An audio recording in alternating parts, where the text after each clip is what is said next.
it just doesn't make sense for the layperson who witnessed the intensity of the trial and the tremendous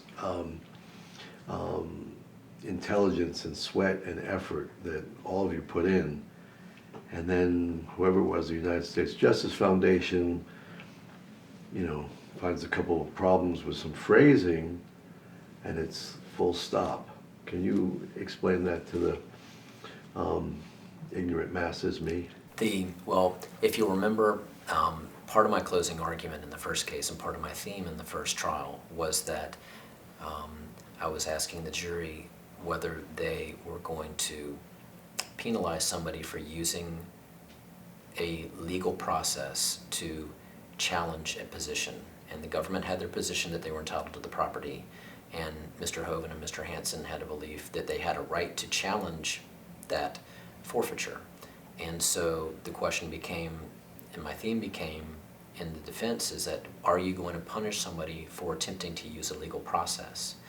And what I think came to bear at the end of the first trial is that there was some research done on that, and then some briefing done on it. There was the briefs that were filed last week, and there's some case law that suggests that if somebody is legitimately attempting to use the legal process to accomplish a goal, and they are filing legal paperwork to do that, then it would be inappropriate to charge somebody that's attempting to affect our legal process, our civil legal process, to charge them with mail fraud. And so I think that was at the heart of the motion that was filed by Mr. Hansen the day after Mr. Hoven filed his, and the two motions that were filed were a little bit different. And then Mr. Hoven joined into the motion that we filed, I believe it was on the 12th, if I remember correctly. And so the case law actually supported the kind of the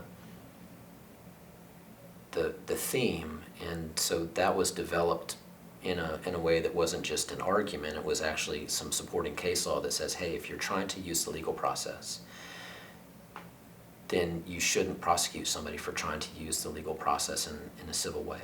And so I think those cases were the basis for the government's request for continuance, and then those cases were at least some part of the calculus that the government stated in their request to dismiss the case. Is there something more to the reason why the cases were dismissed today? I don't know the answer to that question. I just know the stated reason, but there is certainly enough teeth or enough to hang your hat on to use those cases that were presented fairly recently to the court to dismiss the case.